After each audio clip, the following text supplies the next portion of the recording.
Join us in the Pledge of Allegiance. I pledge allegiance to the flag of the United States of America and to the republic for which it stands, one nation, under God, indivisible, with liberty and justice for all. Nikki, would you please call roll? Ms. Davis? Here. Ms. Hill? Here. Mrs. Hopper? Here. Mr. Schindler? Here. Dr. Ciartino? Here. Mr. Seltzer? Here. Mr. Cox? I am here. May I have a motion and a second that the Board of Education call for a closed session on January 19th, 2022, following the regular meeting of the Welcome Center for the purpose of considering: 1, hiring, firing, disciplining, or promoting of particular employees by the district when personal information about the employee is discussed or recorded, 610.021.3. 2, preparation, including any discussions or work product on behalf of a public governmental body or its representatives for negotiations with employee groups, 610.021.9. And 3, individually identifiable personnel records, performance ratings, or records pertaining to employees or applicants for employment, 610.021.13. So moved. Second. Roll call, please. Ms. Davis? Yes. Ms. Hill? Yes. Mrs. Hopper? Yes. Mr. Schindler? Yes. Dr. Ciartino? Yes. Mr. Seltzer? Yes. Mr. Cox? Yes, motion carries 7-0. Welcome, everyone. Tonight we have, it's our pleasure to recognize our latest National Board Certified Teachers. So please welcome via video Dr. Amy Gherkin-Coates, our Talent Development Coordinator, who will introduce us to the 4 newest Nationally Board Certified Teachers. Marty, President Todd, Vice President Hopper, Mrs. Stover, and members of the board. My name is Amy Gherkin-Coates, and I serve as the Talent Development Coordinator here in Parkway. Each year, I have the opportunity to come to you to honor the Parkway educators that have earned the distinction of becoming a nationally board certified teacher. This year, it is with additional pride that I am able to honor 4 outstanding educators that earned this distinction during a pandemic. As you know, National Board Certification is an advanced teaching credential. It complements but doesn't replace a state teacher's license. National Board Certification is achieved upon successful completion of a voluntary assessment program designed to recognize effective and accomplished teachers who meet high standards based on what teachers should know and be able to do. Certification consists of 4 components: content knowledge, differentiation and instruction, teaching practice and learning environment, and effective and reflective practitioner. Throughout the process, educators apply what they've been learning to their practice and connect with other teachers pursuing certification. As a district, we support educators throughout their journey with a scholarship and partner them with a mentor who is a currently Parkway Nationally Board Certified educator. National Board spent 2014 through 2018 revising the process, and this group represents the 3rd class to graduate with the new, even more rigorous requirements. I am also proud to report that we have more than 33 educators at different places in their journey, collecting data, videotaping lessons, measuring impact, and adjusting instruction to be able to join the ranks of the 68 previous Parkway teachers that have successfully walked this path. To put this in perspective, only 1,148 teachers have achieved National Board Certification in the entire state of Missouri. Just 20 earned their certificate in 2021. Tonight, we celebrate our newest members of this very elite group. Please join me in congratulating the following educators: Leila Flagg and Lindsay Hoff, both earning for school counseling, early childhood through young adulthood. Stephanie Seidel, certifying in math, early adolescence. And finally, Lisa Shipley, earning for gifted in the exceptional needs specialist, early childhood through young adulthood certification area. Congratulations to all of these amazing educators.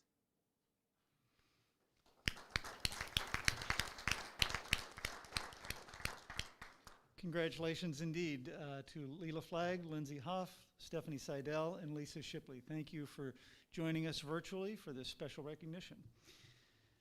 Next up, we have several additions, corrections, and/or modifications to the agenda. Those include 7.01, Agenda Item 11.06, Approval of Addendum Kelly Educational Staffing Rate Sheet.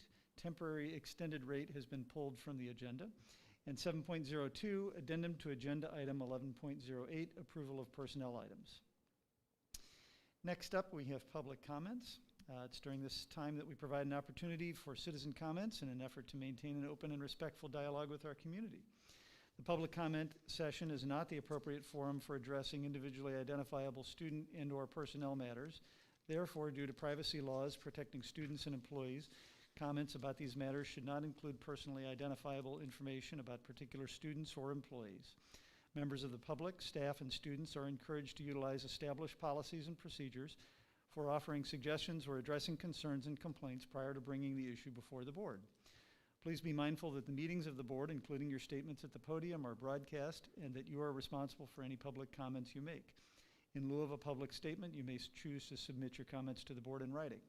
Also, due to time constraints and the need to complete the primary responsibilities of our meeting agenda, we cannot respond during the meeting, so you will receive a response from us in writing. We are always available to have an open dialogue outside of our meetings and can be reached by email or phone using the contact information on the Parkway website. Tonight, we have just a few speakers, so I will call on them in order in which they have signed up. And before you speak, I will just ask you to state your name and your relationship to Parkway or affiliation with Parkway. Tonight, as I said, we have just a few, so each speaker will have 3 minutes. Starting with Wayne Hartman.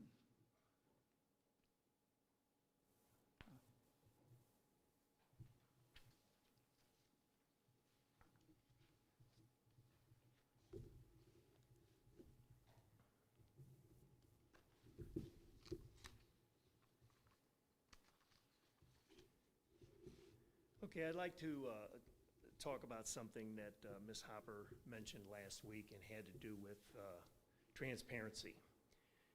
She felt that it was important that the board's more transparent, or she wouldn't have brought it up. Another board member several months ago said that they need to do a better job at answering questions from the public. Back in November 17th meeting, I gave 2 questions to Ms. Hill and Mr. Sam. Mr. Sam. And these were the responses that I got to those questions. Now, Ms. Hill, she emailed me 3 times. One was to make sure she had the questions right, which she did. 2, she said she was going to put some thought to the questions and get back to me after the Thanksgiving holiday. She did. And I want to make sure I get this right. Her answer was, information I will be sharing throughout my campaign. I will be communicating this information with the entire community. That will be the best way to get this information. Is that being transparent? Is that working with the parents and the students? That sounds like, to me, like it's all about me. So I'm an easygoing guy here. Let's do this again. Ms. Hill has the questions. Mr. Sam, you only needed to answer 1 question because you're not running again. But you on the board for 12 years, you got the most experience to answer that question. So let's try it again, and on February 16th, I'll give my final assessment on what this transparency was. Thank you. Next up, we have Doug Stockenberg.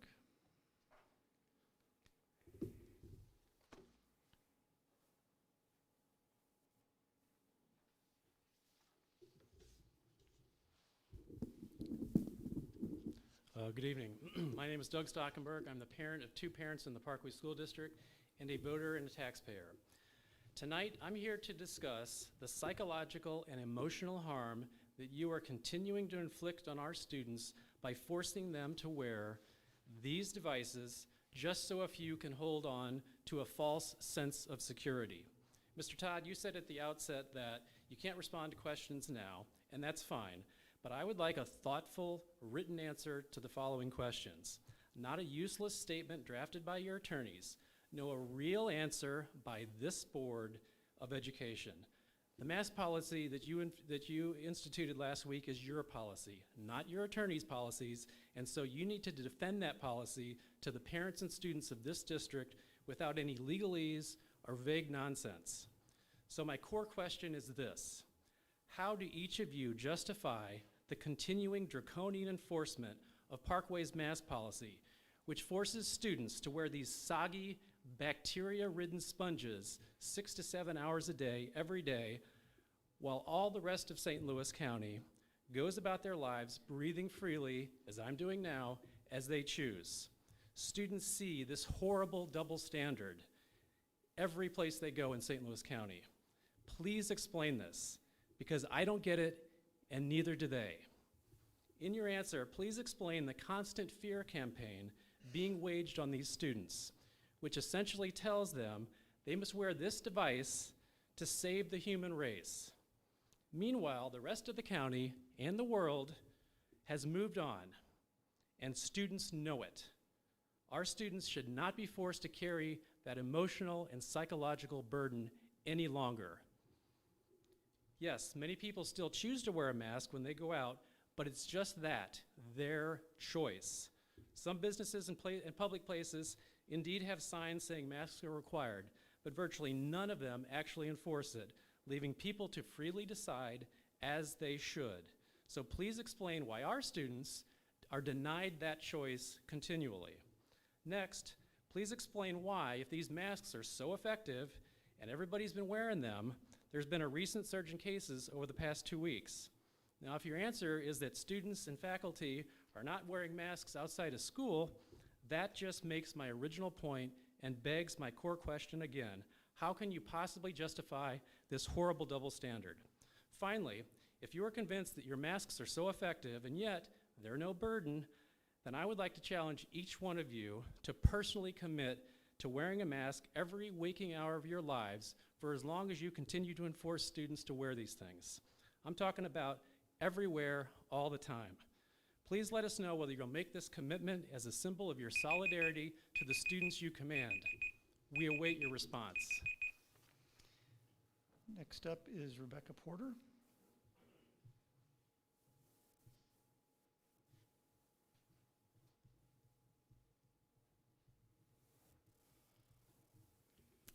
Hi. Thank you for your response to my public comment during last week's meeting. In the response, you stated that this board does not want to have a mask requirement, but we believe it's necessary to help keep students and staff safe and minimize the spread of COVID-19, which is our legal responsibility.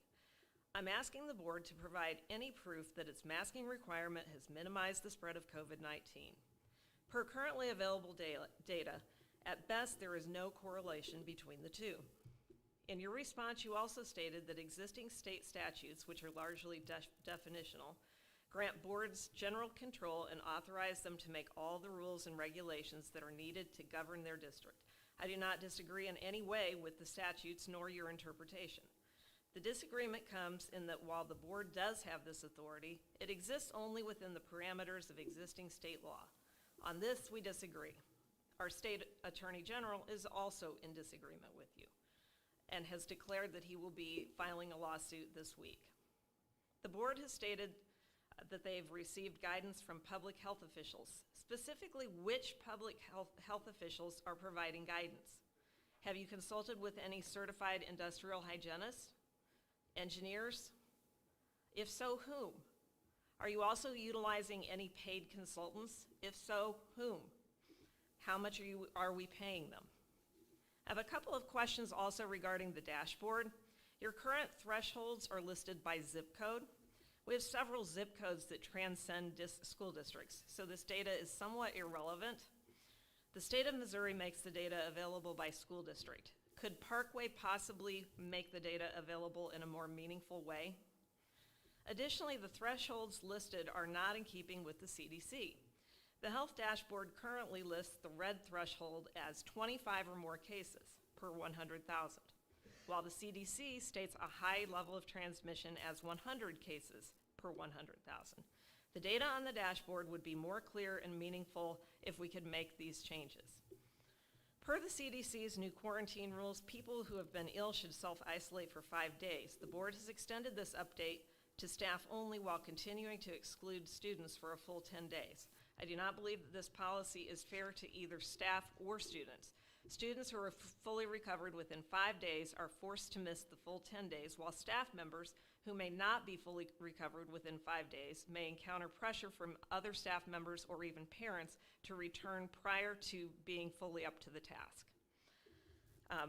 It was obvious to all who watched the last board meeting that this board had made up its mind well in advance of the meeting to approve the district's plan as set forth at the meeting. As Parkway strives to ensure that students are capable, curious, caring, and confident learners, it would do well to lead by its example stated in the mission. Thank you. Thank you all. Next, may I have a motion and a second to approve the agenda for the regular meeting of the Board of Education as scheduled for January 19th, 2022? So moved. Second. All in favor? Aye. Any opposed? Motion carries 7-0. The next regular board meeting will take place on Wednesday, February 16th, 2022, beginning at 7 p.m. right here at the Parkway Welcome Center. Next up is agenda item 10.02, and that is board candidate filing. Board candidate filing ended on Tuesday, December 28th. 10 candidates have filed for the 2 open positions on the Parkway Board of Education. Candidates in order of filing and as their names will appear on the ballot are, and if you're here, I invite you to stand and let us put a face with a name. First is Jeffrey Spector. Second is Rob Reedy. Third is Hallie Baker. Fourth is Philip Caldwell. Fifth is Barbara Bouchart.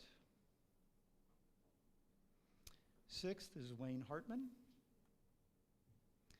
Seventh is Marla Kolick. Eighth is Jake Wagner. Ninth is Tony Spielberg. And 10th is Scott Winfrey. The election will be held on Tuesday, April the 5th. The terms of Ms. Hill and Dr. Ciortino expire in April 2022. Next up are board and superintendent reports. All right, tonight I kind of want to address some of the comments that were made at the last board meeting and even tonight to a degree too. Just the fact that over the past 2 years as board members, we don't vote for our family. We don't vote for our own Parkway school. We vote for 17,000 students throughout the district. And especially being on the board now, I've realized the diversity we have in our community, all areas of the community, is very different in terms of their viewpoints on various issues. And we as a board need to consider all those things. And I think even for the candidates that are here tonight too, I am impressed by the team that we've had over the past 2 years of working together. We don't always agree. We definitely have conflicts amongst ourselves, and then we push back on administration too. It has been a great partnership the past 2 years, and I would believe too that the way we voted with the information we had at the time, we've done a pretty good job. And I'm pretty proud right now that we're still in school. And I do believe with masks is the reason we're still in school right now. And so for right now, I think as our role, we serve the constituents of Parkway School District. I would guess right now the majority of them do support our policies.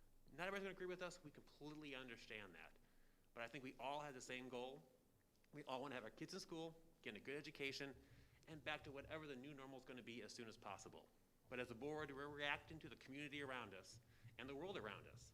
We don't wanna be in this position right now. I don't wanna be wearing a mask in a meeting. I thought by this point this year, we'd be better off. We're not. But as a board, we're doing, I think, a very good job of listening to the community on all sides and getting, I think, the majority support in the community, what we do in terms of our actions with COVID and our pandemic plan. So I thank the administration for all their work over the past 2 years, and I really appreciate this board over the past 2 years too. Thank you.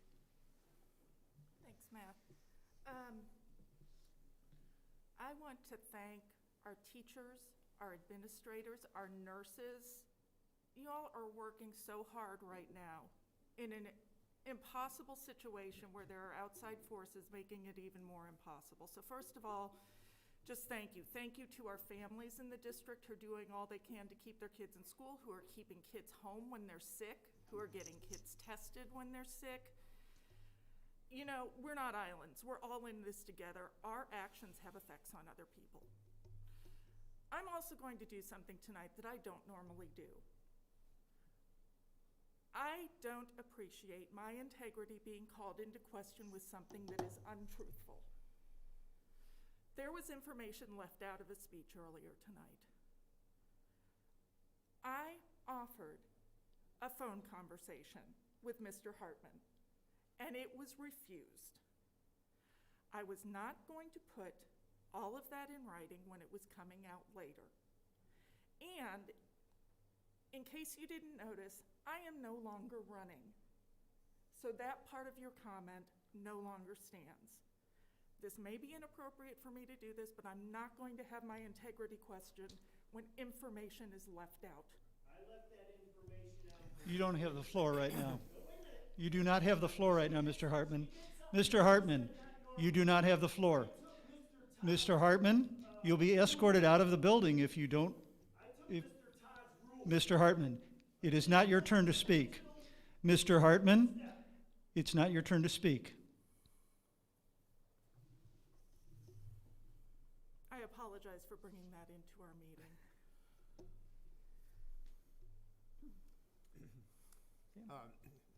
Prior to the meeting, we had a wonderful hour with our school nurses. We learned about each of them, their backgrounds, their experiences, their achievements and accomplishments, and it's just amazing what our nurses came to Parkway with, the experiences that they've had and what they bring to our students and our faculties and our school community. But I just want to take this opportunity to thank them publicly very, very much. They do an awesome job. They're committed. They work very hard. They work well beyond the school day and are committed to our students and want each and every one of them to be well and well cared for. But congratulations to our school nurses, and thank you all very much. I just want to echo what Pam and Matt said. Our teachers, our administrators, our nurses, our staff across the board, the last couple of weeks have been incredibly challenging. So just an acknowledgement for that hard work and a hope that it doesn't remain like this. And to echo Matt's perspective earlier, the integrity of the people running this district is unmatched. And I hope our public realizes that. I think they do. And I'm incredibly grateful to be part of a district where that is the case. As usual, Matt said it better than I could. But this week I want to take the week off of talking about masks, and because as a board in a district, we do other things besides deciding, who wears a mask and when. But I also want to talk about a group that kind of maybe gets overlooked, maybe not.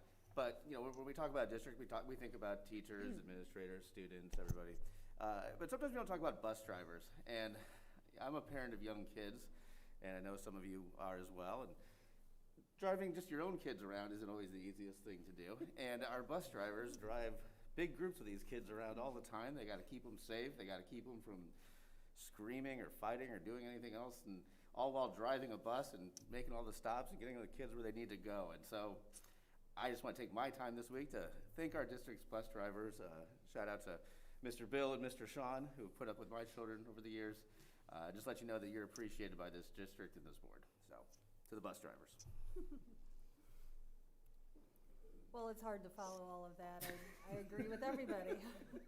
I had no meetings to attend other than learning more about COVID procedures, cautions, protocols, talking to teachers, nurses, etc. So I too am, our administrators and our teachers and our nurses are working incredible hours.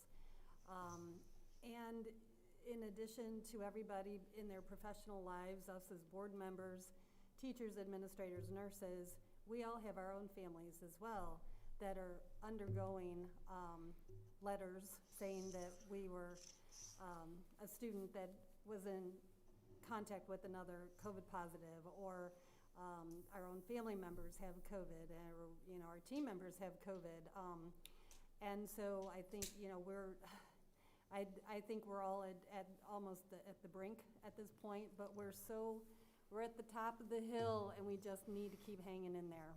We cannot let down our guard just yet. We'll get there. I have hope. But I think that the caring of our community members is of the utmost importance. We have to take care of each other as well as taking care of ourselves. And I'm hopeful that we will all continue on that path to do that. Thank you. Thank you. I also want to echo the comments that several of my fellow board members made. Our whole goal, throughout all of this, is to keep kids in school. And for the beginning of the pandemic, obviously we weren't able to, and nobody was for a short time. And then we slowly got back to it. And our goal has been to stay there, to at least keep kids and teachers in the classroom, because we know that's where they learn the best.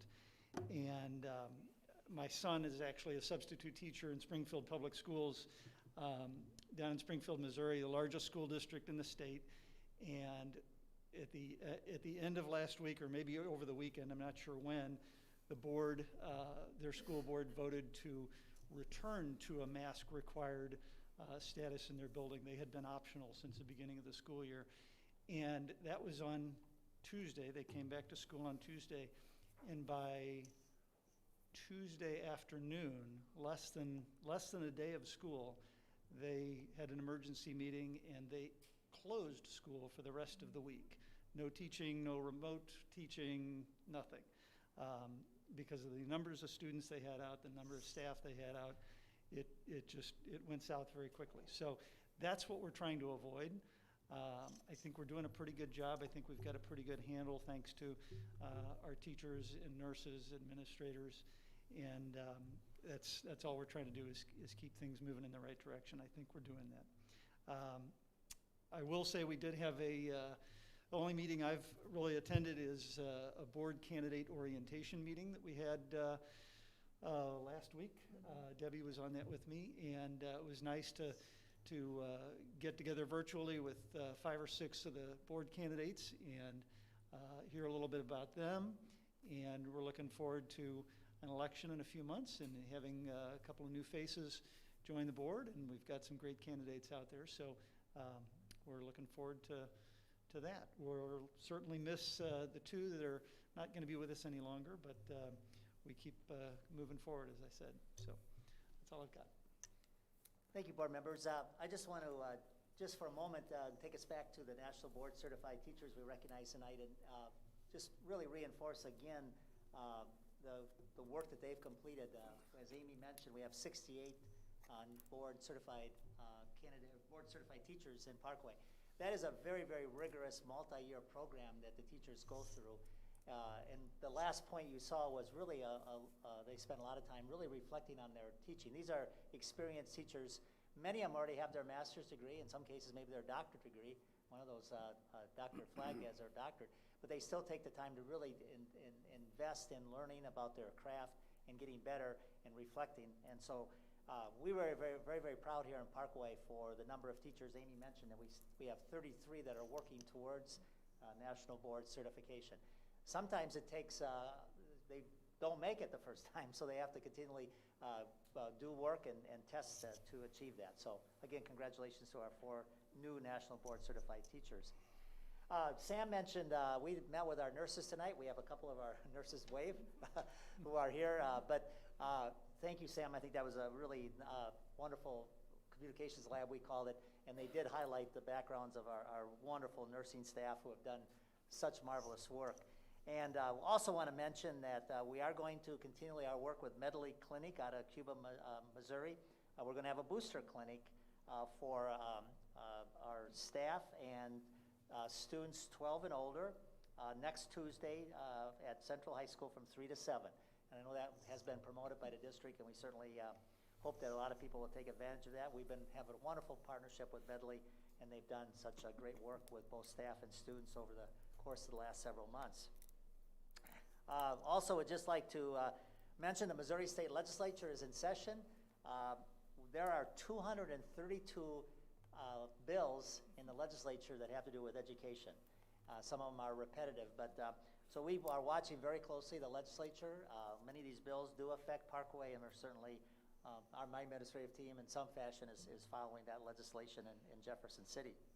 We haven't talked about this for a while, but we do have jobs in Parkway. Kevin mentioned, Mr. Seltzer mentioned that we have bus drivers, but we also have a need of more bus drivers, custodians, food service personnel, and others, substitute teachers. So again, if you know people that are looking for employment, we have it. And Dr. Bogus, raise your hand. From my HR is certainly someone, and Patty Bedborough, CFO. If you have anyone who's looking for work here in Parkway, we certainly have it. And my last comment is, just as I think I've stated before, I meet with my peer superintendents in St. Louis, St. Charles, Jefferson County weekly. We had a meeting today. I just want to say that in compliments to us working together as board administration, I am so proud of our superintendents in the region. We have worked exceedingly hard to help each other, to assist each other, to complement and work hard as a community of school districts. So Parkway has the same struggles as the other districts in the county, and we're doing our best to work together and support one another as public schools here in the county and in the Ed Plus region. And again, I'm very, very proud of the relationship that we've developed as superintendents. Again, all of us facing many of the same challenges that we have here in Parkway. And again, as Jeff said, our goal is to continue to have kids in school, if possible, educate students. We have a number of students still in the virtual campus program, and we want to do our best to make sure that we are educating kids, but also keeping students, families, staff healthy and safe. Thank you. Thank you. Next up is our consent agenda. May I have a motion to approve the consent agenda as presented in the January 19th, 2022 board materials. So moved. Second. Is there anything to be pulled to action or closed? All in favor? Aye. Any opposed? Any abstentions? Motion carries 7-0. Next up, we have 12.0, which is an action item, the consideration and action of Parkway's pandemic response plan. So I'll turn that over to Dr. Marty.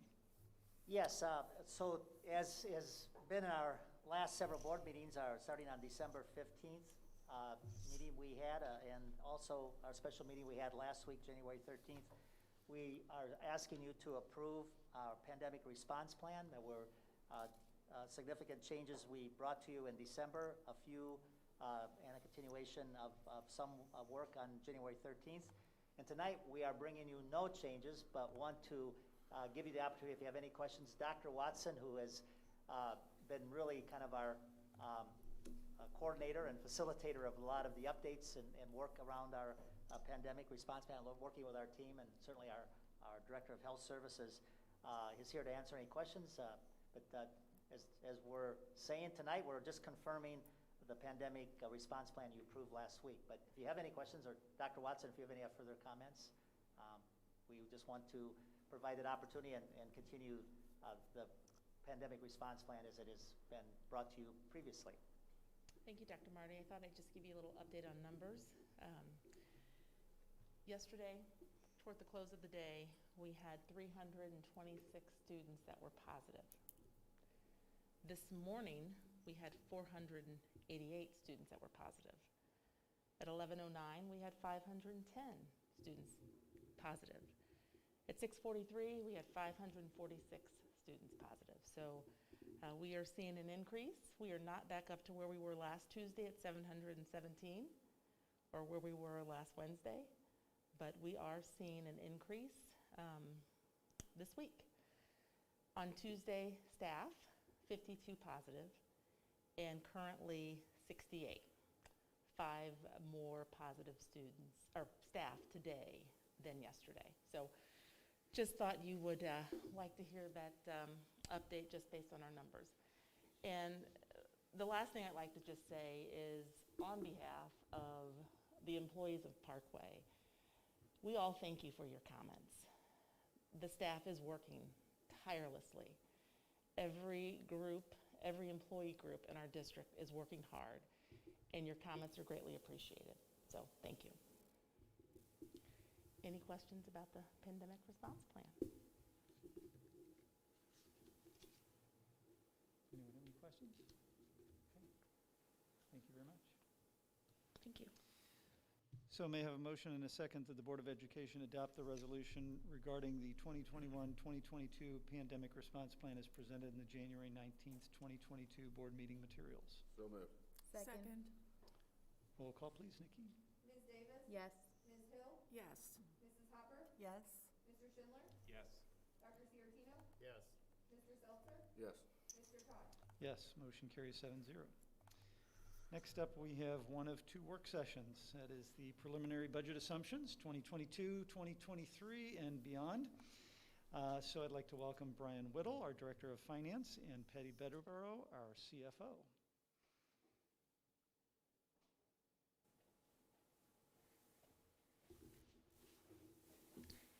Good evening, and thank you very much, President Todd, Vice President Hopper, members of the Board of Education, Dr. Marty, Mrs. Stover. As you know, usually we present this in December, and this year we took a pause with everything going on in December, and we're bringing it to you tonight. So we're going to go through, first starting with our revenue assumptions that we're going to lay out the budget with, and then we will go into how we develop our expenditure budgets as well. At any time, if you have questions, comments, or need clarification, please don't hesitate to grab our attention and ask the questions. As you know, Brian and I are very happy to help. So first, as we start all of our work in Parkway, is our mission. Our mission is all student-centered to make sure that our students are capable, curious, caring, and confident learners who understand and respond to the challenges of this ever-changing world. And with that, with Project Parkway, of course, we have our Project Parkway goals. So goal 1 is very student-orientated. Goal 2 is extremely staff-orientated. And goal 3 is resource guided. So that is that we efficiently and effectively allocate resources, including finances, facilities, personnel, and time. So certainly this is part of our guiding principles that all of our administrators use in order to build our budgets. Just to briefly go through our timeline. So Brian and I in November started building our assumptions. So that started truly with the revision of our budget for our current year. We look at all of our revenue sources. We pay attention to what's going on in the economy, what potentially could happen in our legislature, and we develop our assumptions for this upcoming year. We then also send out instructions to our administrators for them to start working on their zero-based budgets. So that's mostly for their expenditures, that's for purchase services, supplies, capital projects. At the same time, Brian and I are coordinating with Dr. Bogus and Dr. Cohen on the HR side. So making sure our staffing numbers, not only our FTE, but then our salary raises, et cetera, are in line for our budget. So then we work all that magic during these upcoming months. So then we can bring you in May a presentation on our budget numbers, so including our revenues and our expenditures. And then in June, we create this book that's about 20 pages or so, for your consideration and adoption for the upcoming year. So with that, I'm going to turn this over to Brian Whittle, and he's going to review the revenues for the district. All right. Thank you, Patty, and thank you for the board for having me tonight. We always start with our operating revenues. This is just a simple pie chart that kind of breaks out where you can see our local revenues are 90% of the district's total revenues. So that means state, county, federal, and other make up less than 10%. As you can see, our federal is a little higher than it normally is at 3.5%. It's normally around 2.5, and that's because of our ESSER and other grants we'll get to. But I don't want to downplay 1%. 1% of our revenues is about $2.5 million. So all those percents mean a lot to us. Also, our current year, as in this school year, federal funding includes the federal reimbursement for meals, our student lunches. Our the budget we're getting ready to show you all the numbers for next year do not include that because we don't know that for sure, and I think you'll hear me say that more than once. So here's our breakout. It's that first pie chart, it just showed local. It's this big chunk. So here's what it looks like when we break out local. There's still a huge chunk, and that's our property taxes, which is why we focus so much on that. Of that, 90% of our revenue, 82% of that is property taxes. Overall property taxes is 74% of our total revenue, or $187 million, so a huge number. Our second highest source is our Prop C, which you can kind of see up there. It's still in the red at 7% or $16 million. This is based on a statewide 1% sales tax that is then distributed to every district across the state based on our weighted average daily attendance. Also of note is the voluntary transfer program revenue. It does make up a big chunk, and it is declining. Just a few years ago, it was $8 million, and this upcoming budget, we're looking at $6 million, and as we project into the future, as we always do, it's down to $4 million, just based on our enrollment trends in that program. All right, so now we'll go into what are the components of our property tax. We'll start with the assessed valuation. That is a number that is given to us by the St. Louis County Assessor's Office every year. This current year was a reassessment year, so that's when we had the bigger bump. The budget we're looking at is not an assessment year, so we're not projecting that huge growth in it. New construction is another big component. That's essentially the new buildings, or maybe you went and bought a new car or a camper, or something like that. That goes into new construction, and that adds to the revenue we are allowed to collect. Do we have the collection rate next? And that's just what's collected versus what's assessed. We never get 100% of it. We never will, because the county has a cost in collecting it, so they take some of it. But there's also, just for whatever reason, not everyone pays their bill every year. Last is recoupment. This is an annual calculation to recapture that lost revenue from people protesting taxes. And then finally, we have the CPI, or Consumer Price Index. It's based on the December number, and it's kind of a cap. Prior years, CPI was really low, so it would always cap how much our revenue could grow. I'm sure anyone who's reading the news knows CPI is larger now, but it's still capped at 5%. So even if CPI is 7 or CPI is 7%, it's capped at 7 as our growth. Okay, next we're going to components. We'll start with the assessed valuation. As you can see, there was a dip during the Great Recession, starting in 2008. We started to rebound out of that, 14, 15 is when it would go up. And since the pandemic started, this was one of our original concerns. A little less than 2 years ago, I think me and Patty were telling you by a virtual meeting how concerned we were of this. Our residential property market, again, if you've watched the news, has seemed stable, and our market values are still growing. Our commercial property, where I think most of our concern is about people working from home, what's going to happen to those valuations? Well, fortunately, they have also been stable so far. We don't know this time, or once we know more about our taxes paid under protest, we'll have a better idea of where that is headed. And then in an upcoming slide, you'll see too, our personal property has grown a lot in the past few years, which is a big chunk of that growth as well. So next is our collection rate. We're using 96.2% as our collection rate, which is kind of our historical average. There was a bump 2 years ago in 2020. Again, everything shut down, so that meant the office where you would go to protest your taxes was shut down. So we had less protested taxes being withheld, which kind of bumped it up, and then you can see it decline again as that returned to normal. But we do feel in the future it's going to stay at that 96.2%. Okay, and here's our CPI. Again, that's the cap on what we're allowed to grow. So if CPI is 0.5%, besides new construction, we can't really grow our revenue more than that 0.5%. Even if your house value went up 7%, there's still that cap. And the reason why at the end you kind of see it looks like a V or an N. Every other year assessed valuation's made, so in the years where we have when they do the valuations at the county, you're going to see a bump, and then the next year we're not going to have as much growth from that year, because we're capped at it. All right.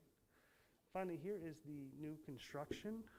We've changed this graph a little bit to show the green is personal property, just to show lately how much of our growth has been from personal property compared to other sources. Commercial has been a small part. Residential has been fairly consistent year to year. Of course, the beginning of the last decade, all growth was slow, but it has gotten up. And we do use 20 million. I know if you look at the current years, it seems low, but again, one of our philosophies in budgeting is not to be, pie in the sky. We try to be reasonable. If it's a little higher, that's great. We don't want to also be on the other end where we're too low, but we don't want to come up to you and say, hey, we're going to get all this extra money, and then it doesn't come, because then the district would be in a hole.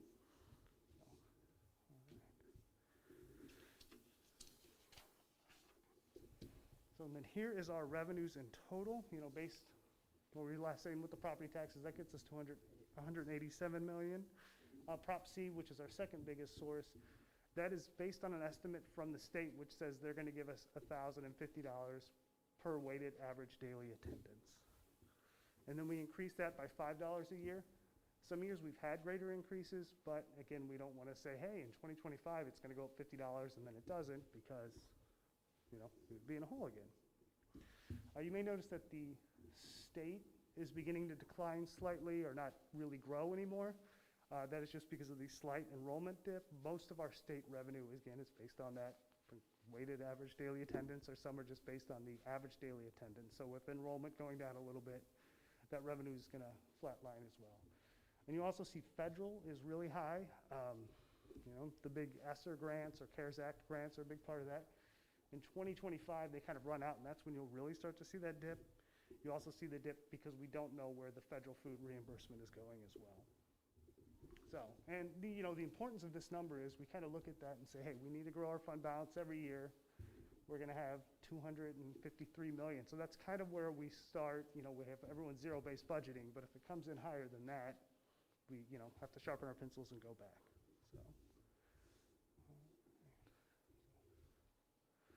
So federal programs, a lot of our federal programs are revenues match expenditures. We have a Title I teacher, we get reimbursed in whole for that teacher. So it's kind of a wash, our revenues and expenditures. Sometimes, there's a little lag between getting the money, but it should always match. Based on where we're looking, just, the CARES Act and ESSER grants are a big deal. We're looking to finish this year with $1.5 to $2 million left in ESSER 2. And $8 million left in ESSER 3. That's money we'll spend in those upcoming years. ESSER 3 hasn't been fully approved by the state legislature yet, but by all accounts it will be. Some of the big items when we look at that, $9.5, $10 million is summer school. Next couple of summers, that'll be about $2 million of it. 14 care coordinators for the next couple of years. That's $2.3 million. We're looking at bipolar ionization at $1.5 million. Virtual positions and software is $1.2 million. We also have, future PPE, other positions, and other counselors that add up that can go against the ESSER. We have tried to really match the ESSER spending with the effects of COVID and get those needed items together. Other grants that we have not included yet include the teacher retention. But with the grants being a one-to-one, if we come to say, hey, we're going to add $500,000 in federal revenue, we're also going to say, here's the matching expenditures. So they kind of wash out on our bottom line to equal zero. So increased federal revenues means matching expenses to hit those. Okay. So here are probable changes. Again, food service. Recently, the government announced that they were going to go to reimbursement for $4.56 per lunch, but we still don't know if next year, if it's going to be fully reimbursed on all parents like this year, or if it's going to go back to normal. So that could be a difference between, our local number going down a little bit, our federal going back up, or vice versa. Another area we're looking at is early childhood tuition. Dr. Polson is reviewing the program and the area rates. She may be recommending an increase or restructuring of the revenue in the program, but most likely a revenue increase will be needed in future years for early childhood. So, all right. I'll let Patty go on to the expenditure side. Thank you, Brian. And as Brian mentioned, the importance of us going through the revenues in such detail is so that we know where we can draw the line, essentially, on our expenditure spending. So we break it out into different pieces of the puzzle, if you will. So we have our salaries and benefits, and as I stated, it's finance and HR working together along with our union groups as well through our negotiation processes. We have our program budget needs, so that would be any of our directors and superintendent's action team, et cetera. They're building their budgets for their departments, so transportation, facilities, student services, et cetera. And then we have our buildings. Our building principals are using a per pupil allocation that hasn't changed, but they're also building their budgets then for their school buildings, and then utilizing the zero-based budgeting for that. Just to provide a breakdown of where all of our dollars go when we look at our operating budget, 85.57% of our dollars go directly to our employees, so our salaries and our benefits. Traditionally, when we compare our benefit levels compared to other districts, ours seem to come out very well. Usually one of the highest percentage of operating budget spend. Part of that is we provide employee benefits such as health, vision, dental, life, not only for our employees, but then we cover 50% of our family members on the plan as well. Then if you go to the other categories, so purchase services, that could be for consultants to provide help to our technology resources. Our supplies are not only our textbook supplies that are needed for our students, our Chromebooks, et cetera. It also is our energy services and such too. So our electricity and our power, and also our fuel for our buses. So just to review our budgeting process, as we've said, that we first budget and we plan for that fund balance growth. So we're directed by our actual board policy for that fund balance growth each year of the 0.25%. So we set that bar for where, our maximum operating expenses can be. We ask our administrators to use that zero-based budgeting process, and that first process is truly to set your goals. So what are your goals for this upcoming year to guarantee our student success? Then to build your budget around what expenditures are needed truly to obtain the goals. So is it people-related, additional FTE? Is it supplies, services, et cetera? So the staffing piece, as we've mentioned, certainly we look at Project Parkway goals. So what are some of our upcoming goals that we have, and what are those staffing needs that are related to that? We look at enrollment, the growth or reduction in such to determine what are our classroom needs based on that enrollment projection. And of course, our ESSER funds and our student needs. So this year, once again, we'll be looking at our virtual campus, and then, assessing what are the needs for our student enrollment there too, as well as all of our existing buildings. Of course, we'll take in the consideration of what our pending salary increases are. So currently we're under negotiations with our CWA, which is our custodial and warehouse group, and also PUMA, which is the Parkway United Maintenance group. That's also maintenance and grounds. We're going to look at our support staff, our hiring challenges, and our retention challenges. So I know you've heard this many times. We're down at least 16 bus drivers, I think 25 custodians at the moment, over 30 food service workers. And that's just to name those classifications. I think we have a large pool of our secretarial staff that has been changing over and such too. So we have just openings that, we need additional work on our salary scales in order to attract employees. Right now, our minimum wage is around just over $11. We're working on options that we bring that minimum wage up to a higher wage, but also look at how is that sustainable in our finances as well. Enrollment. So in previous years, you may recall that we would have the initial enrollment dip and then a projection for enrollment to increase. With the pandemic, we did have some students that left the district. So far, we have not seen that enrollment increase. At first, we believed that that was a holdback of some of our kindergartners. We thought this year we would have a very large kindergarten class, and it's been an average-sized kindergarten class. So with that, Dr. Nathan Tyson, he's our Director of Data Management. He does the enrollment projection, so not only on our current year enrollment, but he goes out 5 years as well. So that helps us to look at our FTE needs, or our full-time equivalents of classroom staff, and then that helps us to build our budget based on that as well. Salary increases. So we do have 2 union groups that we do have future years. Their salary increases already negotiated and agreed to. So our teachers, next year, will have a 3.04% overall pool, and our nurses will have a 2.25% overall pool. Yet to be determined will be our CWA group, our support staff, and our administrators. And just to note, Puma is not an officially recognized union group yet because we don't have our first real full contract with them, so that's why they're not on the grid. Last year, we included them with our support staff raises, and if we don't get that far this year, they'll be in that group as well. But we do hope to proceed with that. And then benefits.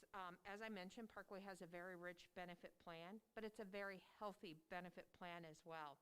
So the health, the dental, the vision, and the life, 2022, this was our first increase to the premiums since 2018. Not many companies could actually make that statement. So it performs much better than the market. We have our CARE ATC clinics, which are near-site clinics. Most of them are equipped with doctors. One has a nurse practitioner. But our employees and members on the plan can visit those clinics for acute care, preventive care, et cetera. So, and they also have partnered with us during this COVID time too, for employee letters, virtual visits.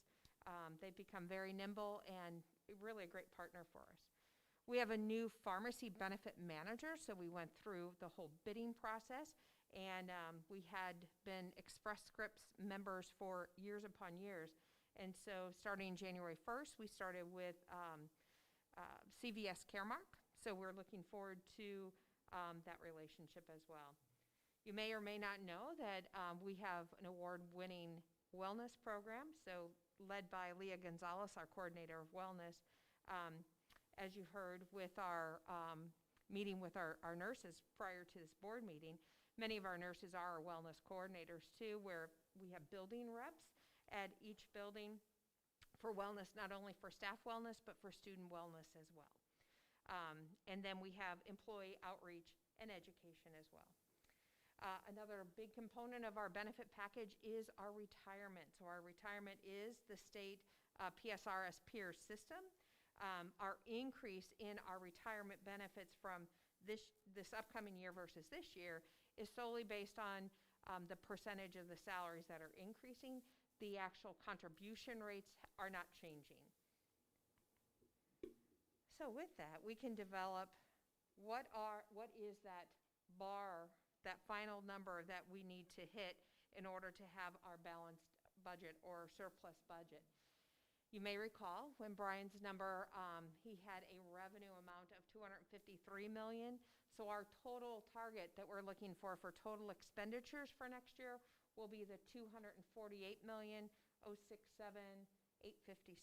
So if all of our budgets come in and it is more than that, then we will go back, we will work with our administrators and see what reductions will need to be made in order to meet our budget targets. Keep in mind that we look very closely at that operating fund balance and that fund balance growth. So you'll notice here our projections for our revenues, our expenditures, and then our fund balance growth. as you may see, the numbers are very, very small on this slide, so I apologize.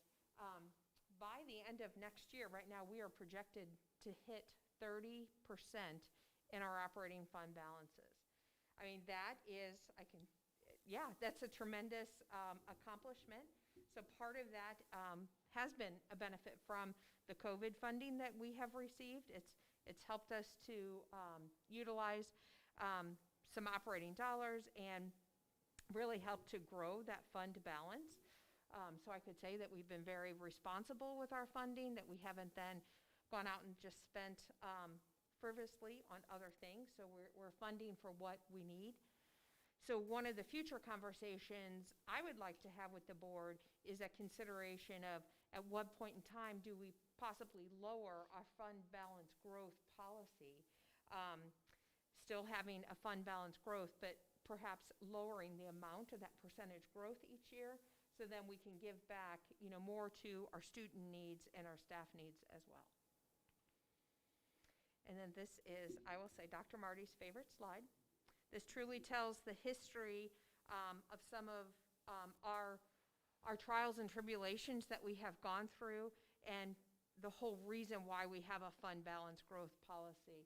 So during the Great Recession, you'll see the green line did a ski slope downward. So we were not as attentive as we should have been to flattened revenues during that time. As you can see, the red bars, the expenditures were still growing at that time.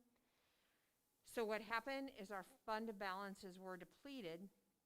We had to start borrowing money even to make payroll over, in probably the fall. I know when Brian and I joined the district in 2014, we started borrowing what's called TANs, or tax anticipation notes, in October.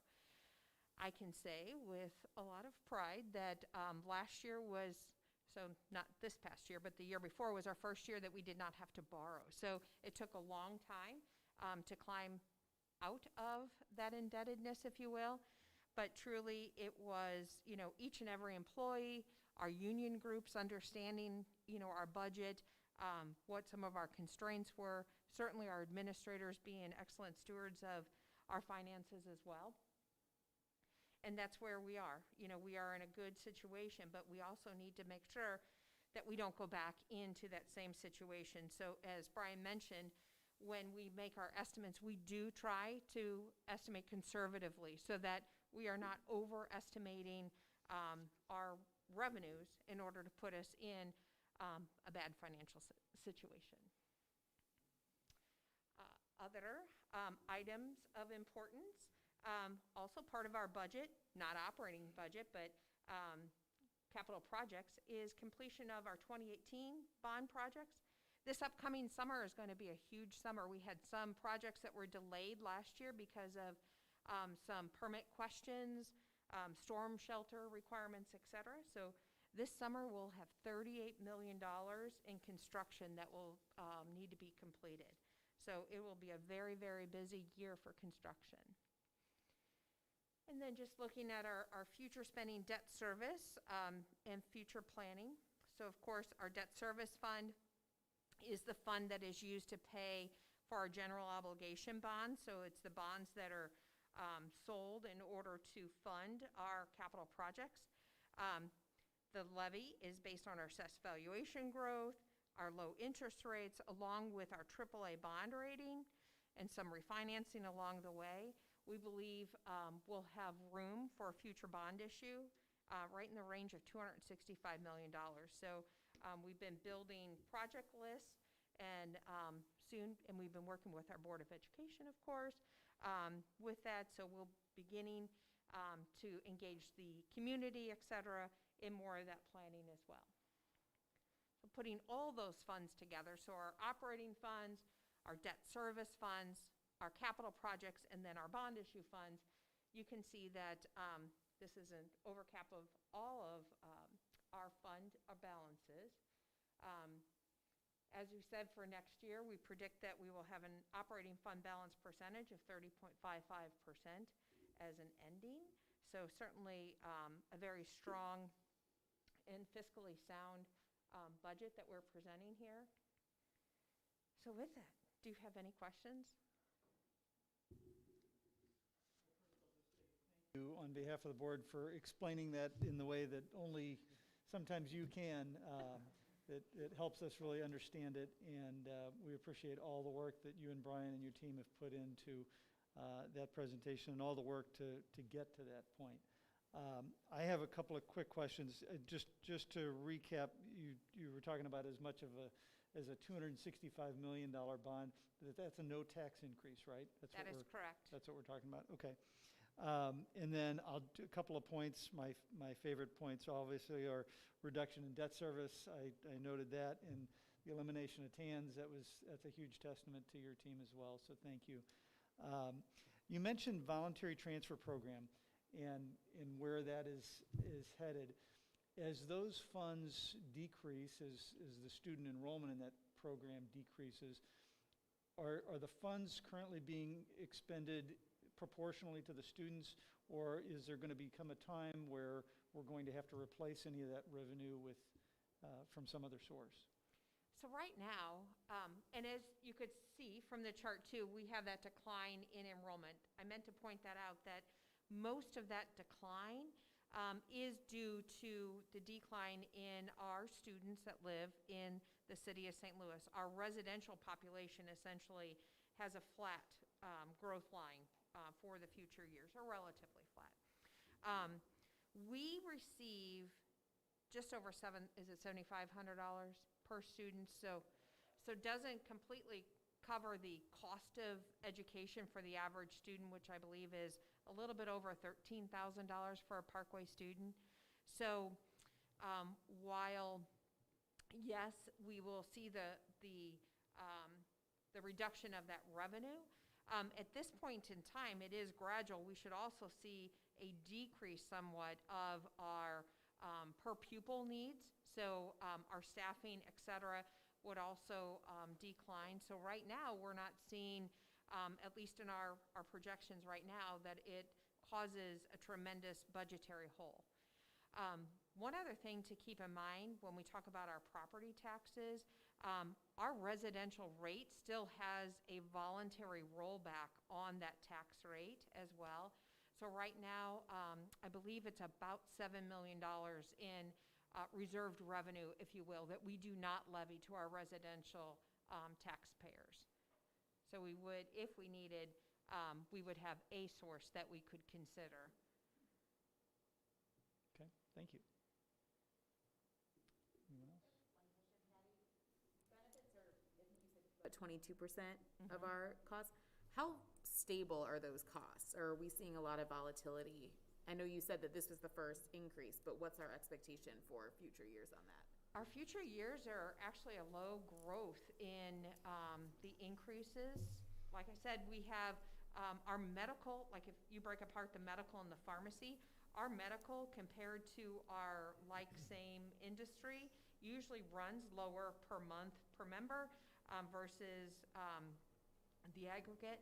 I will say the biggest challenge, of course, is our pharmacy and the specialty medicines and such too. So I know Express Scripts have been great partners as far as building in programs and having things that, you know, would have multiple steps for, you know, someone to be provided a very specialty high-cost drug.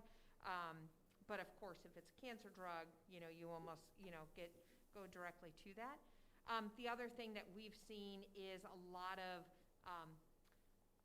high cases. So we've even had a few cases that broke the $1 million mark, but that's why we have stop-loss insurance. So our plan only has to hit, you know, with the amount below the stop-loss, which is $325,000, and then the rest of it's caused by stop-loss. So you can imagine the stop-loss premiums certainly have increased too. So yeah, we could actually have a whole session on our health plan, because that is one of the things for finance people. It's one of the things that we actually get to help people with. You know, it brings the caring into finance. So Brian and I both love, you know, that part of our jobs as well. But right now, you know, we believe that we have a very good wellness program. Leah is, you know, not a, you know, here's my square and this is my program. I mean, she she is alert, she reviews the data, she looks at the trends, and then builds programs, that really help to serve our employees and members on the plan as well. Just thinking of with the question about the fund balance policy, which is a good question, one of the things that you think about is how much certainty do we have in, how much expenses are gonna go up, and that feels like one of the parts that it's Right. just really hard to predict. And at 22% of the budget, it's not small. So in considering that question, thinking about that growth potential is helpful. Absolutely, absolutely. And one of the other things we didn't mention in here, but just the overall, we know with the CPI being currently 7%, like goods and services, period, cost more. Right. So food costs more, parts to replace our HVAC units cost more, So building all of that in certainly will be interesting to see how all of that plays out this upcoming year. I'll throw out a challenge. As we look at our staffing needs, raising the minimum for a lot of the lower end paying jobs, I'd be curious to find out what would the cost to get us to 15 across the board. I don't think we're doing one Okay. necessarily, but I know it'll be complicated. You have people above 15, that's above, how do they get their raise? I understand that too, but I'd be curious to kind of see what would it take to get there? Because I think, obviously, better pay, we Right. still have one of those roles. Right. And to that point, I know, as a school district, we're not necessarily obligated to follow the minimum wage laws. However, we have to compete in the market. So while we're not obligated, we're kind of forced to. So, but no, we'll accept that. So Patty, how does the pharmacy portion of the benefit work with CVS? With CVS, what is the average spend? 9 million? Did- Yeah, pharmacy fee about 9 million. Yeah. They do need CVS, we don't have to do a CVS for prescription. Mm-mm. but Okay. pharmacy. So basically, employees could get their prescriptions through CVS? Oh, absolutely. So, and Walgreens and everywhere Right, else. So okay. it is the nationwide network, much like the Express Scripts.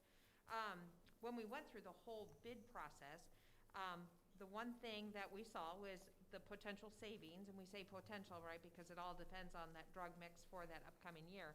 But the potential savings of about $300,000 each year. But the other thing that was interesting with that is we have very minimal disruption with it. So we get a disruption report that does that comparison. Some of the items that were on the disruption report were things like inhalers, which Brian, being an asthmatic, he said that formulary for an inhaler for albuterol, changes, pretty regularly with the pharmacy company. So it's not necessarily something like, you're losing this drug that, is life-saving for you and now isn't covered by another one. So, so far, we have had minimal complaints from employees, so it seems like the transition of their prescription has really worked well. With the new COVID rules as far as the COVID test, they've been very responsive, that just came into place, within the week. So we do have a plan with them on, how they will do the reimbursement at point of sale and then from customer reimbursement as well. So they seem to be very good to work with. Great. First impressions. Great. Yeah. I agree, right, we normally get requests every time the formulary changes, knock on wood, nothing is really, prescriptions are important to employees, you're relying on it. It's a life-saving med or something you're used to, you don't want to change. So I think that was one of the biggest things we did.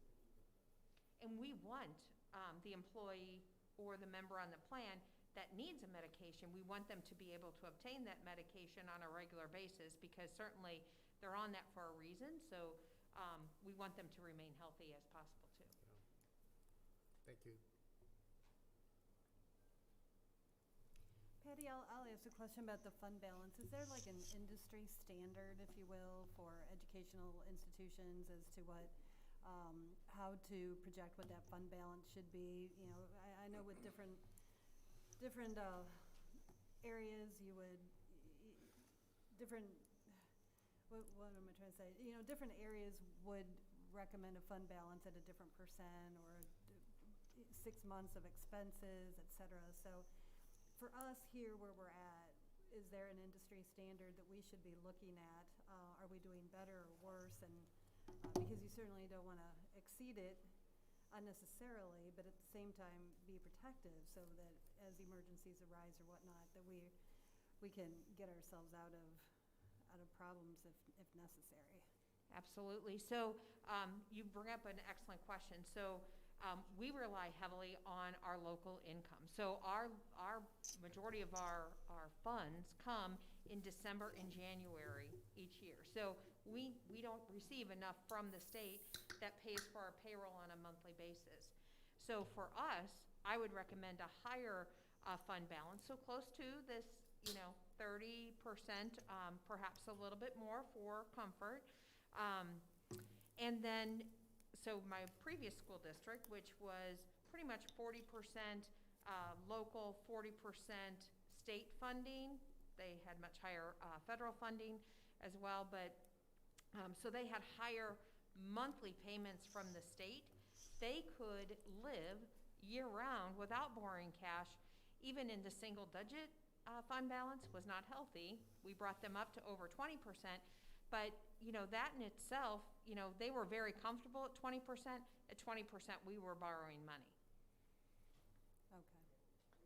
It also varies what you have in your other funds as well. So not funds as debt service, that's a whole separate, and not your funds from bond issue, but looking what else you have in your capital projects fund, and where you are in your cash fund for your medical. So it just so happened, I can't speak to years prior to 2014, but I know when Brian and I started in 2014, our capital projects balance was low, our balance in our medical was very low, and our operating fund balance was very low. So we had no cash reserve. So we really needed to build all of those reserves up over time, and that is what we've succeeded in doing. And I know at one point, we had our policy set at wanting to increase the fund balance, I believe, like 0.25% every year. Correct. And now we've expanded that to be on average, I think, within 3-year period of time to help allow you some flexibility with how some of that was. And is that working well for you, that we're going at that 0.25% on an average basis of a 3-year time period? Oh, yeah. It's worked very, very well. Okay. This year, into this upcoming year, it still works well.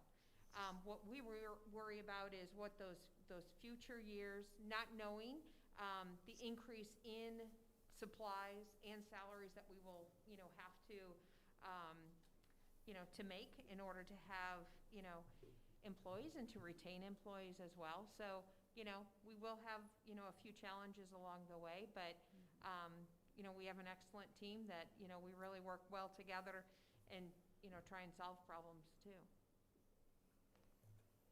I would just like to, I think Mrs. Hopper's question is a really good one about concerning fund balance. But the reason I like that chart that Patty pointed out is it illustrates when Parkway had a really healthy fund balance and then the Great Recession hit, how quickly that depleted. So I think Patty's absolutely right. I think we have to maintain a fund balance, not knowing what the future economy is going to be, what other things could affect the district. So I'm a big proponent of building that fund balance. I will tell you, I never imagined when we were talking in my first couple of years in the district, 2012 and 13, that we'd ever get to 30%. I'm just kind of blown away. And it just shows, again, that you've complimented Patty and Brian and the work of so many administrators. And the fact that we've disciplined ourselves. We have not, we've come to you every year with a balanced budget. And we've had good fortune of good growth and good economy. And even through the pandemic where we had some worries, we're in good shape. But I do maintain that that discussion is worthy. Do we want to maintain the policy? But that fund balance is so vital, and it's also our AAA bond rating that is so vital to us when we want to go and obviously buy bonds, which we may be doing in the future. So again, I think it's a wonderful indicator. So I like that chart for both its drastic decline in what you do when you have, but also the ability that we've had to climb out of that. And I think one of the key components, just to add to Dr. Marty, is when you do reach a fund balance that you think is too high, you got to be very, very conscientious that you are making one-time expenditures to bring that fund balance down and not build that into salary scales and other things that are recurring expenses when that, recurring growth is not happening. So one of the pleasures, truly, with being a CFO, implementing everything with the zero-based budgeting and such, many of our administrators went through the budget cuts, the 14 million, and they will quite honestly say, I don't want to do that again. So when a new expenditure is brought up or proposed, a lot of times, they look at me, well, can we afford it?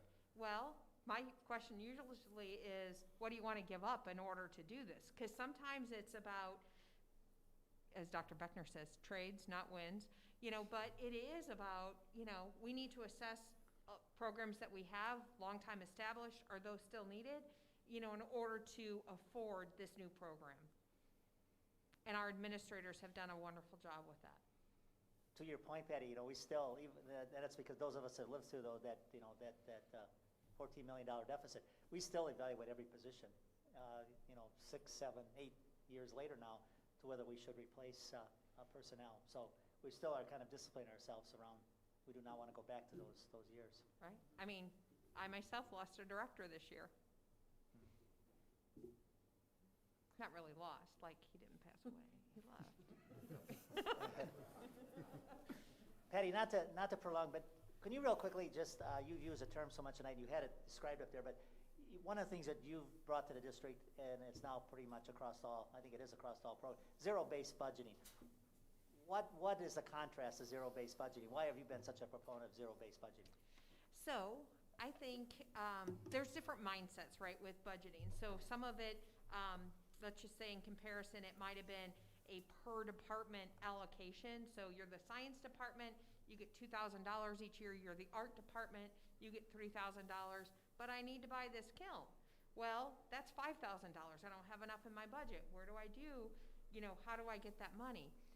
So instead of utilizing this, okay, it's my budget, don't take it away from me, truly working and building the goals and then funding what your goals and your needs are. So perhaps one year, the science labs need a refresh, and the next year that kiln needs to be purchased. So placing the funding where it's needed and not necessarily always putting it in the same place. The other thing is making sure that we don't have a use it or lose it mentality with our budget, that there's not this mad spending in May and June, like, oh, I have, $2,000 left, I have to spend it, or else I lose it. We allow, especially with the buildings, carryover funds. So for whatever reason, if their needs changed, et cetera, or perhaps the invoice hasn't come in time, they hadn't, the bidding process wasn't finished, we allow them then to carry that over to the next year and not just, go out and spend that on frivolous things. So, that's really helped with the mindset of all of our staff, quite honestly. And no stockpiling. More, hopefully. Any other questions? Okay. Brian, Patty, thank you very much. Thank you.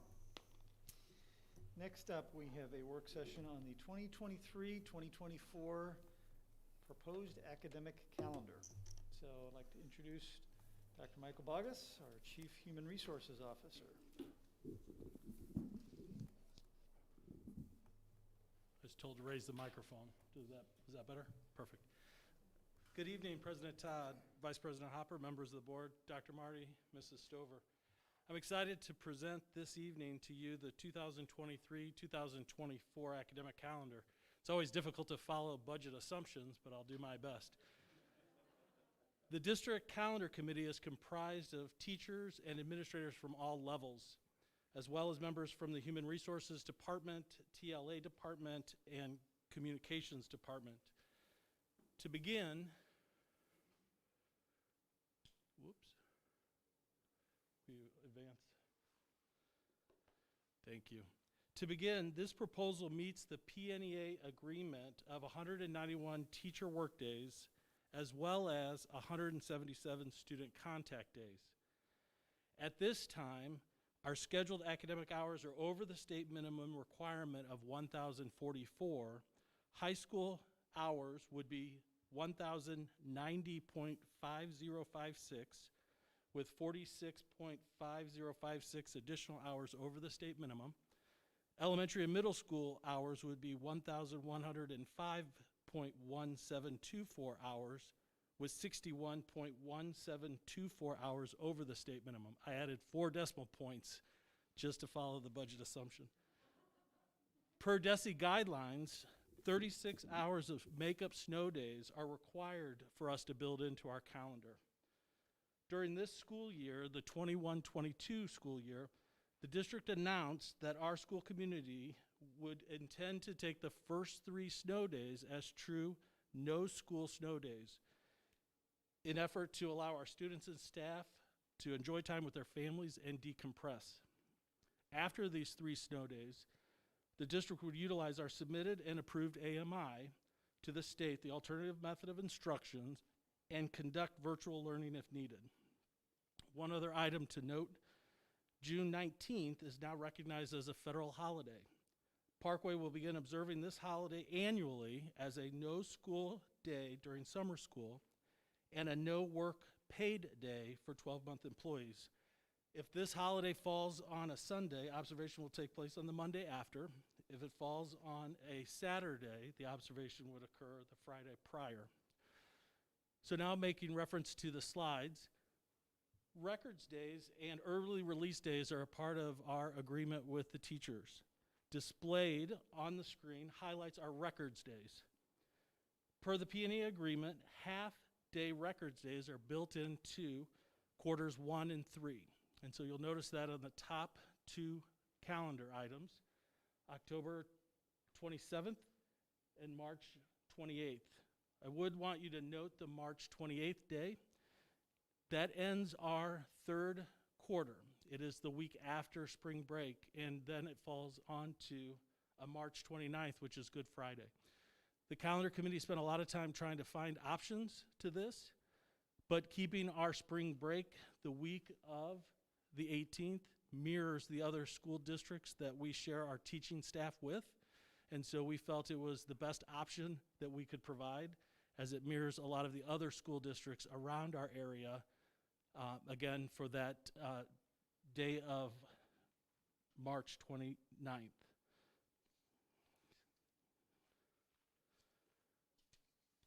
The second item that I mentioned was early release days. We have 8 early release days. Please note there are none scheduled for March. Early release days each month are noted in orange here.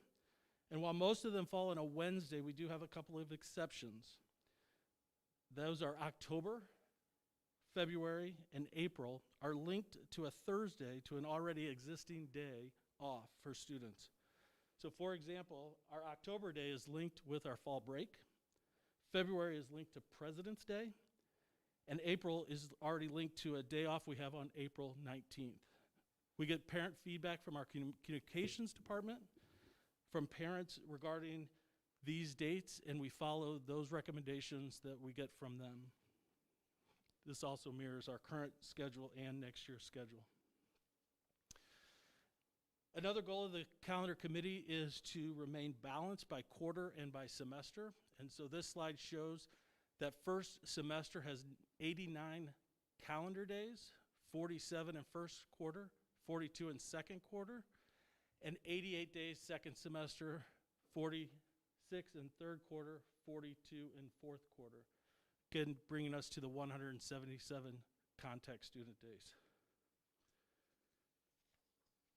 The second page of our calendar is titled Important Dates for Teachers. To avoid the district calendar seeming too busy with all the other items, this second page is available on Inside Parkway for our staff.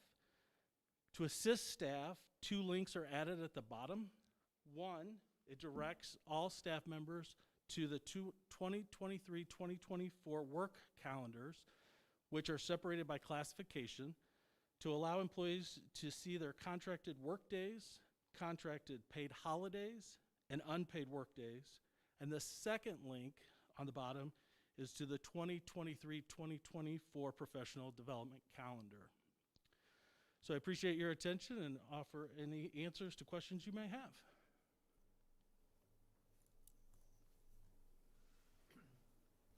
Anyone have any questions? I just have a comment, and it kind of goes back to Dr. Marty's comments earlier in the meeting about our start date. Seems like we've gotten a lot of comments from, to me at least this year, about why are the finals after winter break?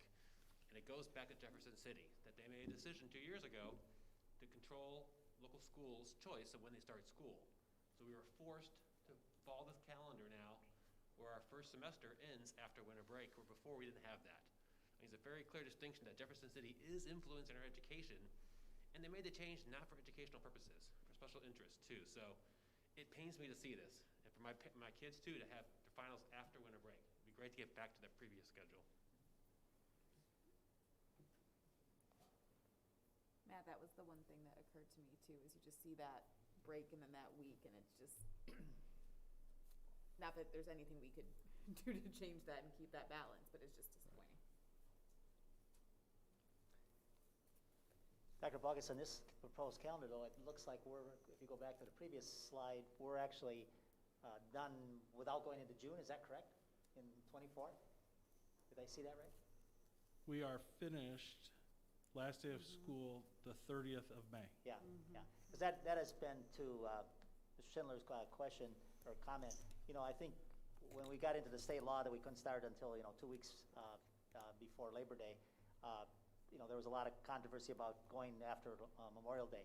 And we've really, tried our best, but we still value, as Dr. Bogus said, mental health time for, vacation, spring break is valued. Also, we need to take care of teacher needs in terms of grading and reporting. So I know the calendar committee, since the state law, it's been a bit of a struggle, because it was always nice to finish first semester at that natural break, but we've had to make some changes. But we have to live by that, and we do the best we can, and still maintain strong academics. And we really value the idea that we have some extra time built in for our students. That's been a strong tradition, but also recognize also the need to have obviously breaks and some needed time away from one another. I would cite that. I mean that positively. I know. I would cite that. That's mental health, I'm sure. My Job Alikes meet every month, and many of our neighboring districts were jealous of our fall break. They did not have that already built into their system, and so many school districts were taking mental health days, et cetera. We had our fall break already built in, which is a wonderful thing.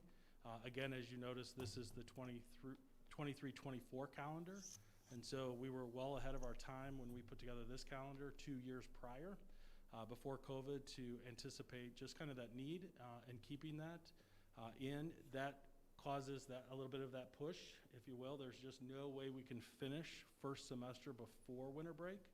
So how do we effectively make the best use of the time? And so providing that extended weekend in October, but also providing a professional development day in November helps spread that time to allow for the finals to happen that second week we get back.